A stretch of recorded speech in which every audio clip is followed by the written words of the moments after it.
5 வெந்தயம், ₹5 நாணயம், 5 நாள் இந்த ஒரு வரிய சொல்லுங்க. திடீர் பணவரவு ஏற்படும். எவ்வளவு கடன் இருந்தாலும் சரி, அந்த கடன் பிரச்சனையை தீர்க்கலாம். அது என்ன பரிகாரம் அப்படிங்கிறத இந்த பதிவில் பார்க்கலாம். இது ஒரு அதிரடி பணவரவை தரக்கூடிய ஒரு வெந்தய பரிகாரம் தாங்க. இதுக்கு செலவே இல்லை. நம்ம நிறைய பரிகாரங்களில் எளிமையான பரிகாரம் தான் நம்ம பார்த்துக்கிட்டு வர்றோம்.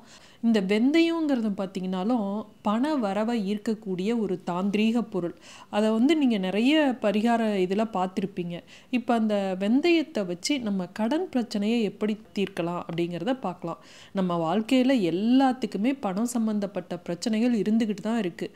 எவ்வளவு வசதி இருக்கிறவங்களா இருந்தாலும் சரி, ஒரு சிலர் அத்தியாவசிய செலவுக்காக கடன் வாங்கி கடன் பிரச்சனையில் மாட்டிக்கிறோம். ஒரு சிலர் தகுதிக்கு மீறி ஆடம்பர செலவுக்காக கடன் வாங்கி அந்த பிரச்சனையினால் கஷ்டப்படுறாங்க. இப்படி பணம் சம்பந்தப்பட்ட பிரச்சனைகள், கடன் பிரச்சனைகள் எல்லாத்துக்குமே இருக்குது. நியாயமாக நம்ம ஆசைப்படுறோம் அப்படின்னா அதனால் தப்பு இல்லை. கொஞ்சம் கூட நியாயமே இல்லாமல் நம்ம உழைப்பே போடாமல் அப்படியே ஒரே நாளில் கோடீஸ்வரர் ஆயிடணும் அப்படின்லாம் சில பேர் முயற்சி செய்கிறதும், அதற்காக எதையாவது ஒரு புதுவித வழிகளை சோசியல் மீடியாவில் வரக்கூடிய வழியை நம்பி அதில் ஏமாந்துடுறோம்ல, அதுதான் தப்பு. இந்த பரிகாரத்தை யார் வேணுனாலும் செய்யலாம். குழந்தைங்கள்லேருந்து பெரியவங்கள்லேருந்து, வீட்டில் ஆண்களாக இருந்தாலும் செய்யலாம், பெண்களாக இருந்தாலும் செய்யலாம், யார் வேணுனாலும் செய்யலாம். இதை குளிச்சுட்டு தான் செய்யணுமா அப்படின்னு கேட்டிங்கன்னா, குளிச்சுட்டு செய்யணுங்கிற அவசியம் கிடையாது. எப்படி இருந்தாலும் நீங்கள் செய்யலாம். இதற்கு எந்த விதமான தீட்டு எதுவும் கிடையாது. எந்த நாளில் ஆரம்பிக்கணும் அப்படிங்கிறதும் எந்த நேரத்தில் செய்யணும் அப்படிங்கிறதும் மட்டும்தான் முக்கியம். இதற்கு எந்த நேரத்தில் செய்யணுங்கிறத அப்புறம் சொல்கிறேன். இப்போ எந்த நாள் செய்ய ஆரம்பிக்கணும்னா, இது கண்டிப்பாக புதன்கிழமை தான் இதை நீங்கள் செய்ய ஆரம்பிக்கணும். இது உங்களுக்கு எவ்வளவு பணப்பிரச்சனை இருந்தாலும் சரி, அந்த பணப்பிரச்சனையில் இருந்து மீண்டு வருவதற்கான ஒரு வழி இதில் இருக்குது. இந்த பிரபஞ்சம் மூலமாக, யூனிவர்ஸ் மூலமாக நமக்கு நல்லது நடக்கும் அப்படின்னு நினைக்கிறவங்களும் சரி, இல்லை ஆன்மீக ரீதியாக நமக்கு கடவுள் இந்த பரிகாரம் செய்கிறதுனால பிரச்சனையை தீர்ப்பார் அப்படின்னு நினைக்கிறவங்களும் சரி, இந்த 2 தரப்பினருமே இந்த பரிகாரத்தை செய்யலாம். ஏன்னா இதில் 2 விதமான காரணங்களும் இருக்குது. இந்த ஒரு வரி அப்படிங்கிறது யூனிவர்ஸ் அப்படின்னு சொல்கிறோம்ல, அந்த யூனிவர்ஸ் மூலமாக நமக்கு நம்மளுடைய பணப்பிரச்சனையை தீர்ப்பதற்கான ஒரு தாந்திரீக ரகசியம் தான் இதில் இருக்குது. நான் ஏற்கனவே சொல்லிட்டேன், இந்த பரிகாரத்துக்கு வெந்தயம் தான் வேணும், ₹5 நாணயம் வேணும். இந்த 2 பொருள் தான் தேவை. இந்த ₹5 நாணயம் மொத்தம் 5 நாணயம் எடுத்துக்கணும். மொத்தம் அப்போ ₹5 நாணயம் 5 எடுக்கிறதுனால ₹25 ஆகுது. இந்த 5 நாணயமும் கண்டிப்பாக வேணும். இதை எந்த நேரம் செய்யணும் அப்படிங்கிறது முக்கியம். இரவு 8 மணிக்கு மேலே தான் இந்த பரிகாரத்தை செய்யணும். 8 to 9க்குள்ளே செய்யணும். ஒவ்வொரு நாளுமே அந்த 8 to 9 அப்படிங்கிறது அந்த ஓரை வரக்கூடிய டைம். இப்போ செவ்வாய்க்கிழமை அப்படின்னா இரவு 8 to 9 செவ்வாய் ஓரை வரும். புதன்கிழமை அப்படின்னா புதன் ஓரை வரும். இப்போ ₹5 நாணயம், 5 வெந்தயம் எடுத்துக்க சொன்னேன் இல்லையா, இதை எடுத்து ஒரு பச்சை துணி எடுத்து வச்சுக்கோங்க. அதுக்குள்ளே இந்த ₹5 நாணயம் 5 நாணயத்தையும் ஒவ்வொன்றா வச்சுட்டு அதற்கு மேலே வெந்தயத்தை வைங்க. வச்சு இதை ஒரு மூட்டையாக கட்டிக்கிங்க. இந்த முடிச்சை உங்கள் கையில், உள்ளங்கையில் வச்சுக்கோங்க.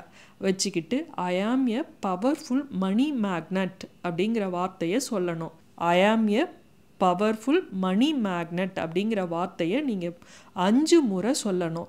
இதை தமிழில் சொல்லணும் அப்படின்னா, 24 மணி நேரமும் என்னை நோக்கி பணம் வந்து கொண்டே இருக்க வேண்டும்.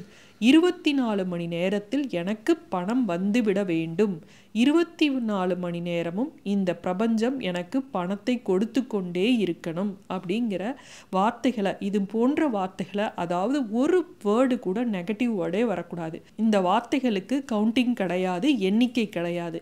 எத்தனை முறை வேணாலும் நீங்கள் இந்த வார்த்தையை பயன்படுத்தலாம்.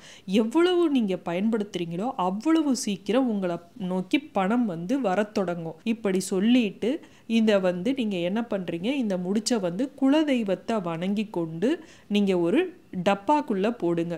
ஒரு கண்ணாடி டப்பாவோ இல்லை பீங்கான் டப்பாவோ அதில் போடுங்க. இதை 8 to 9க்குள்ளே இந்த பரிகாரத்தை செஞ்சிட்டிங்களா?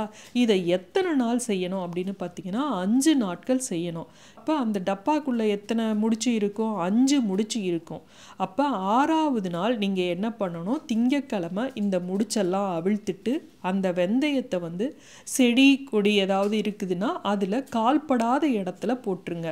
அந்த ₹5 நாணயம் நாணயம் இருக்கு இல்லையா, அதை எடுத்து நீங்கள் பணம் வைக்கக்கூடிய பீரோவில் வச்சிடுங்க. இது பண ஈர்ப்பு சக்தி உடைய அந்த காயின் வந்து நீங்கள் பீரோவில் வைக்கிறப்ப பணத்தை ஈர்த்து கொடுக்கும்.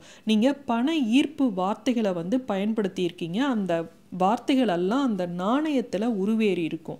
இப்படி 48 நாட்களுக்கு அந்த நாணயம் வந்து பவர்ஃபுல்லாக இருக்கும். கிட்டத்தட்ட 5 நாள்லையே சிலருக்கு பணம் வர தொடங்கும்.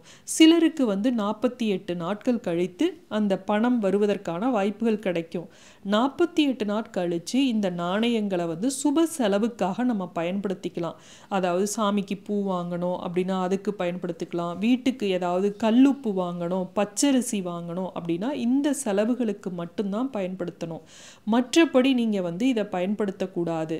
கஷ்டங்கள்லாம் தொலைந்து போக இந்த பரிகாரத்தை செஞ்சீங்க அப்படின்னா பணம் சம்பந்தப்பட்ட விஷயங்கள் உங்களுக்கு நல்லதாக நடக்க ஆரம்பிச்சிடும். இதை செஞ்சும் உங்களுக்கு பணம் வரலை அப்படின்னா, 48 நாட்களில் மாற்றம் தெரியல அப்படின்னா, மீண்டும் ஒரு புதன்கிழமை இதே போல் பரிகாரத்தை செஞ்சு பீரோவில் வந்து இந்த நாணயங்களை வைக்கலாம்.